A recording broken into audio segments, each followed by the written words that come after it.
এই ମକର ସଂକ୍ରାନ୍ତି ଠାରୁ ବହୁତ ଗୁଡ଼ିଏ ରାଶିର ଭାଗ୍ୟ ଚମକିବାକୁ ଯାଉଛି। କାହିଁକି ନା ଗୋଟିଏ ରାଶିରେ ତିନୋଟି ଗ୍ରହ ଅବସ୍ଥାନ କରିବେ, ଯାହାର ଶୁଭ ଫଳ କିଛି ରାଶିମାନଙ୍କୁ ମିଳିବ। ମକର ରାଶିରେ ତିନୋଟି ଗ୍ରହ ଅବସ୍ଥାନ କରିବେ, ତାଙ୍କ ରାଶି ପରିବର୍ତ୍ତନ କରିକି ମକର ରାଶିରେ ପ୍ରବେଶ କରିବେ। ତେଣୁ କେତେ ଗୋଟି ରାଶିର ଭାଗ୍ୟ ଅଚାନକ ଭାବରେ ଚମକିବାକୁ ଯାଉଛି। କେଉଁ ରାଶି ଗୁଡ଼ିକ? ଭିଡ଼ିଓଟିକୁ ସମ୍ପୂର୍ଣ୍ଣ ଭାବରେ ଦେଖନ୍ତୁ, ସମସ୍ତ ବିଷୟରେ ଜାଣିପାରିବେ।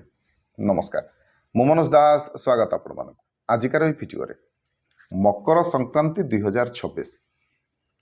2026 ଯେଉଁ ମକର ସଂକ୍ରାନ୍ତି ଠାରୁ ଏ କେତୋଟି ରାଶିର ଭାଗ୍ୟ ଚମକିବ। ଯେଉଁ ସବୁ କାମ ଅଟକୁଥିଲା, ଯେଉଁ ସବୁ କାମ ହେଉନଥିଲା, ଯାହା ବି ସବୁ ସମସ୍ୟା ଦେଖାଉଥିଲା, ଆର୍ଥିକ ସମସ୍ୟା ଥିଲା, ଧନର ସମସ୍ୟା ଥିଲା, ଯାହା ଗୋଟେ କାମ କଲା ବେଳକୁ ଆପଣଙ୍କର ଧନର ସମସ୍ୟା ଆପଣ ଭୋଗ କରୁଥିଲେ, ମାନ ସମ୍ମାନ ପ୍ରତିଷ୍ଠାରେ ଆପଣଙ୍କର ଆଞ୍ଚ ଆସୁଥିଲା, ସମାଜରେ ଲୋକମାନେ ଆପଣଙ୍କୁ ଆଉ ସେତେଟା ଖାତିର କରୁନଥିଲେ, ବା ଯେଉଁଠି କାମ କରୁଛନ୍ତି ବ୍ୟବସାୟରେ ଅସଫଳତା ଦେଖା ଦେଉଥିଲା, ଏସବୁ ଜିନିଷ ଯାହା ବି ଆମର ହେଉଥିଲା, ଖାସ କରିକି ଏ ଯେଉଁ ମକର ରାଶିରେ ଯେଉଁ ତିନୋଟି ଗ୍ରହ ତାଙ୍କ ରାଶି ପରିବର୍ତ୍ତନ କରିକି ଆସି ପ୍ରବେଶ କରିବେ, ସେଥିଯୋଗୁଁ କେତୋଟି ରାଶିର ଯେଉଁ ଭାଗ୍ୟ ବଦଳିବ, ସେଥିଯୋଗୁଁ କ'ଣ ହେବ ନା, ଏଇ ଯେଉଁ ରାଶିମାନଙ୍କର ଯାହା ଏଇ ଯେଉଁ ସମସ୍ୟା ଥିଲା, ଯାହା ବି ସମସ୍ୟା ଥିଲା, ସେ ସମସ୍ୟାର ଅନ୍ତ ହେବାକୁ ଯାଉଛି। ତେବେ ଆସନ୍ତୁ ଜାଣିବା ମକର ରାଶିରେ କୋଉ କୋଉ ଗ୍ରହ ଅବସ୍ଥାନ କରିବେ। ପ୍ରଥମେ ତାକୁ ଜାଣିବା। ତେବେ এই ଯେଉଁ ତିନୋଟି ଯାକ ଗ୍ରହ ମକର ରାଶିରେ ଅବସ୍ଥାନ କରିବେ, ସେଥିପାଇଁ ବହୁତ ହିଁ ଶୁଭ ଫଳ ନେଇକି ଆସିବେ କିଛି ରାଶିମାନଙ୍କ ପାଇଁ। ତେବେ ପ୍ରଥମେ 13 ତାରିଖ ଦିନ, ଆଉ ଆପଣ ଜାଣିଲେ ଆଶ୍ଚର୍ଯ୍ୟ ହେବେ ଯେ ମାତ୍ର 3 ଦିନ ଭିତରେ এই ଘଟଣାଟି ହେବ। ମାନେ 3 ଦିନ ଭିତରେ ତିନୋଟି ଯାକ ଗ୍ରହ ରାଶି ପରିବର୍ତ୍ତନ କରିବେ ଏବଂ ମକର ରାଶିରେ ଅବସ୍ଥାନ କରିବେ। ତେବେ ପ୍ରଥମେ 13 ତାରିଖ ଦିନ ଶୁକ୍ର ମକର ରାଶିରେ ପ୍ରବେଶ କରିବେ, ଅବସ୍ଥାନ କରିବେ, ଏବଂ ତା ପରଦିନ ସୂର୍ଯ୍ୟଦେବ ମକର ରାଶିରେ ପ୍ରବେଶ କରିବେ 14 ତାରିଖ ଦିନ।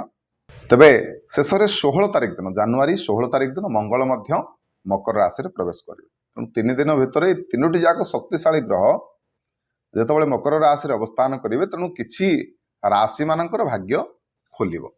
ତେବେ ପ୍ରଥମେ ଆସନ୍ତୁ ଜାଣିବା ବୃଷ ରାଶି, ମାନେ ଯେଉଁ କେତୋଟି ରାଶି ଲକି ସାବ୍ୟସ୍ତ ହେବେ, ସେଥିରୁ ପ୍ରଥମ ରାଶି ହେଉଛି ବୃଷ ରାଶି। ବୃଷ ରାଶିରେ ମାନେ ଯେମିତି ଗୋଲ୍ଡେନ୍ ପିରିୟଡ଼ ଆପଣଙ୍କର ଆରମ୍ଭ ହୋଇଯିବ। ସବୁ କାମରେ ସଫଳତା, କର୍ମକ୍ଷେତ୍ରରେ ସଫଳତା, ଚାକିରି କରିଛନ୍ତି ସେଥିରେ ପଦୋନ୍ନତି, ସଫଳତା, ଏସବୁ ଆପଣଙ୍କୁ ପ୍ରାପ୍ତ। ଯାହା ବି ସମସ୍ୟା ଥିଲା, ସେସବୁ ସମସ୍ୟାରୁ ଧୀରେ ଧୀରେ ଆପଣ ମୁକ୍ତି ପାଇଯିବେ। ଏକଥା ଜାଣି ରଖନ୍ତୁ। ଆପଣଙ୍କର ସୁଖ ସମୃଦ୍ଧିରେ ବୃଦ୍ଧି ହେବ, ପରିବାରରେ ସୁଖ ଆପଣଙ୍କୁ ମିଳିବ, ସନ୍ତାନମାନଙ୍କ ଠାରୁ ସୁଖ ଆପଣ ପ୍ରାପ୍ତି କରିବେ। ଯେଉଁ ସବୁ କାମ ଆପଣଙ୍କର ଅଟକି ଯାଇଥିଲା, ସେ କାମ ସବୁ ସୁରୁଖୁରୁରେ ହେଇଯିବ। ଯାହା ବି ସବୁ ସମସ୍ୟା ଆପଣଙ୍କର ଜୀବନରେ ଅଛି, ଛୋଟ ମୋଟ ସମସ୍ୟା, ସେଥିରୁ ଆପଣ ମୁକ୍ତି ପାଇବେ। ଏ ସମୟରେ ଆପଣଙ୍କର ସ୍ୱାସ୍ଥ୍ୟ ମଧ୍ୟ ଭଲ ରହିବ। ସେପରି କାର୍ଯ୍ୟକ୍ଷେତ୍ରରେ ପଦୋନ୍ନତି ମିଳିବାର ସମ୍ଭାବନା। ତେଣୁ ନୂଆ କାର୍ଯ୍ୟଭାର ଆପଣଙ୍କ ଉପରେ ରହିବ। କହିବାକୁ ଗଲେ ସମସ୍ତ କାମର ଟେନସନ୍, ସବୁ କାମର ଟେନସନ୍ ଆପଣଙ୍କ ଉପରେ ରହିବ। ପରିବାରରେ ତଥା ସମାଜରେ ମଧ୍ୟ ଆପଣଙ୍କର ମାନ ସମ୍ମାନ ବୃଦ୍ଧି ହେବ। ଯେଉଁ ଲୋକମାନେ ଆପଣଙ୍କୁ ଖାତିର କରୁନଥିଲେ, ଖାତିର କରିବେ। ଏ ସମୟରେ ଆପଣଙ୍କୁ ଆଧ୍ୟାତ୍ମିକତା ଆଡ଼କୁ ଆପଣ ଗତି କରିବେ ଏବଂ ତୀର୍ଥ ଭ୍ରମଣ କରିବେ। ଧାର୍ମିକ କ୍ଷେତ୍ରରେ ଆପଣ ମନୋନିବେଶ କରିବେ, ଧର୍ମ କାର୍ଯ୍ୟରେ ଆପଣ ମନୋନିବେଶ କରିବେ, ଯାହାକି ଆପଣଙ୍କୁ ବହୁତ ମାନେ ଶାନ୍ତି ଦେବ। ସୂର୍ଯ୍ୟ, ମଙ୍ଗଳ ଏବଂ ଶୁକ୍ରଙ୍କ ପାଇଁ ଆପଣଙ୍କର ମନରେ ଗୋଟେ ଅଲଗା ପ୍ରକାରର ଉତ୍ସାହ ବଢ଼ିବ। କହିବାକୁ ଗଲେ ଆତ୍ମବଳ ଆପଣଙ୍କର ବଢ଼ିବ। ତା ପରବର୍ତ୍ତୀ ରାଶି ହେଉଛି ବିଛା ରାଶି। ବିଛା ରାଶିରେ ମଧ୍ୟ ଆପଣଙ୍କର ଭାଗ୍ୟ ମଧ୍ୟ ଖୋଲିବାକୁ ଯାଉଛି। ଯାହା ବି ସବୁ କାମ ଆପଣଙ୍କର ଅସୁବିଧାରେ ଥିଲା, ଅଟକିକି ଥିଲା, ସେଥିରୁ ମଧ୍ୟ ମୁକ୍ତି ମିଳିବ।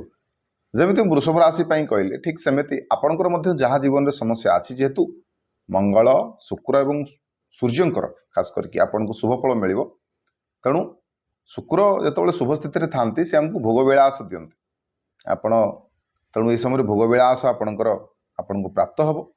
ଆଉ ଶରୀର ମଧ୍ୟ ଆପଣଙ୍କର ସୁସ୍ଥ ରହିବ। ଛୋଟ ମୋଟ ଦେହ ସମସ୍ୟାକୁ ଛାଡ଼ିଦେଲେ ସେମିତି କିଛି ବଡ଼ ଧରଣର ସମସ୍ୟା ଆପଣଙ୍କର ମଧ୍ୟ ଦେଖାଦେବନି। ତା ପରବର୍ତ୍ତୀ ରାଶି ହେଉଛି ଧନୁ ରାଶି। ଧନୁ ରାଶିର ଭାଗ୍ୟ ମଧ୍ୟ ଚମକିବାକୁ ଯାଉଛି। ଜାଣି ରଖନ୍ତୁ ଏକଥା। ଆପଣଙ୍କର ମଧ୍ୟ ସବୁ କ୍ଷେତ୍ରରେ କର୍ମକ୍ଷେତ୍ରରେ ଆପଣଙ୍କର ଜୟଯୁକ୍ତ ହେବେ। ଶତ୍ରୁମାନେ ଏହି ସମୟରେ ଯେଉଁ ଆପଣଙ୍କ ଉପରେ ଯେଉଁ ହାବି ହେଉଥିଲେ ଆଉ ହେଇପାରିବେ ନାହିଁ। ଶତ୍ରୁମାନଙ୍କ ଉପରେ ଆପଣଙ୍କର ବିଜୟ ସୁନିଶ୍ଚିତ। ଏବଂ ଆପଣ ଧରନ୍ତୁ କିଛି ଗୋଟେ ନୂଆ ପ୍ଲାନ୍ କରୁଛନ୍ତି, କୌଣସି ଜାଗାରେ କିଛି ଗୋଟେ ନୂଆ ବିଜନେସ୍ର ପ୍ଲାନ୍ କରୁଛନ୍ତି, ସେଥିରେ ମଧ୍ୟ ଆପଣଙ୍କୁ ସଫଳତା ମିଳିବ। ଯାହା ବି ସମସ୍ୟା ଥିଲା, ଯେଉଁଠି କାମ ଆପଣଙ୍କର ଅଟକି ଯାଉଥିଲା, କର୍ମକ୍ଷେତ୍ରରେ ଯେଉଁ ସମସ୍ୟାମାନ ଦେଖାଯାଉଥିଲା, ସେଥିରୁ ବି ଆପଣଙ୍କୁ ମୁକ୍ତି ମିଳିବ। କାହିଁକିନା ସୂର୍ଯ୍ୟ, ମଙ୍ଗଳ ଏବଂ ଶୁକ୍ର ଆପଣଙ୍କୁ ତାଙ୍କର କୃପା ପ୍ରଦାନ କରୁଛନ୍ତି। ତେଣୁ ଆପଣଙ୍କର ମଧ୍ୟ ମଙ୍ଗଳ ହେବ, କିଛି ଅସୁବିଧା ନାହିଁ, ବହୁତ ବଢ଼ିଆ ରହିବ। ତା ପରବର୍ତ୍ତୀ ରାଶି ହେଉଛି ତୁଳା ରାଶି। ତୁଳା ରାଶିମାନଙ୍କ ପାଇଁ ମଧ୍ୟ ବହୁତ ହି ବଢ଼ିଆ ସମୟ ରହିବ। ମକର ସଂକ୍ରାନ୍ତି ଠାରୁ ଆପଣଙ୍କ ପାଇଁ ମଧ୍ୟ ଭଲ ସମୟ ଆରମ୍ଭ ହୋଇଯିବ। ଯାହା ବି ସବୁ ସମସ୍ୟା ଥିଲା ସେଥିରୁ ବି ଆପଣଙ୍କୁ ମୁକ୍ତି ମିଳିଯିବ। ପରବର୍ତ୍ତୀ ରାଶି ହେଉଛି କନ୍ୟା ରାଶି। କନ୍ୟା ରାଶିରେ ମଧ୍ୟ ଭାଗ୍ୟ ବଦଳିବ। ଖାସ କରିକି ଧନର ମାନେ ଇନକମ୍ ଆପଣଙ୍କର ବଢ଼ିବ। ଅନେକ କ୍ଷେତ୍ରରୁ ଚାରିଆଡ଼ୁ ଆପଣଙ୍କୁ ଇନକମ୍ ହେବ। ମନେ ରଖନ୍ତୁ 2026ରେ ଯଦି କେଉଁ ରାଶି ସବୁଠୁ ଅଧିକ ଧନ ମାମଲାରେ ଇନକମ୍ କରିବେ, ସେ ହେଉଛି କନ୍ୟା ରାଶି।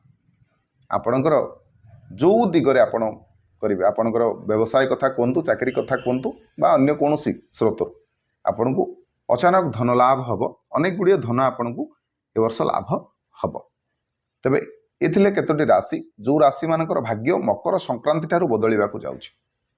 ତେବେ ଆପଣଙ୍କର କେଉଁ ରାଶି ଥିଲା କମେଣ୍ଟ ମାଧ୍ୟମରେ ମୋତେ ନିହାତି ଭାବରେ ଜଣାଇବେ। ଆଉ ଭିଡ଼ିଓ କେମିତି ଲାଗିଲା ନିହାତି ଭାବରେ ଜଣାଇବେ। ଭଲ ଲାଗିଲେ ସମସ୍ତଙ୍କୁ ସେୟାର କରିକି ଜଣାଇବେ, ଲାଇକ୍ କରିବେ, ସେୟାର କରିବେ, ଚ୍ୟାନେଲକୁ ସବସ୍କ୍ରାଇବ୍ କରିବେ। ରହିଲି, ଜୟ ଜଗନ୍ନାଥ, ଜୟ ଶିବ ଶମ୍ଭୁ।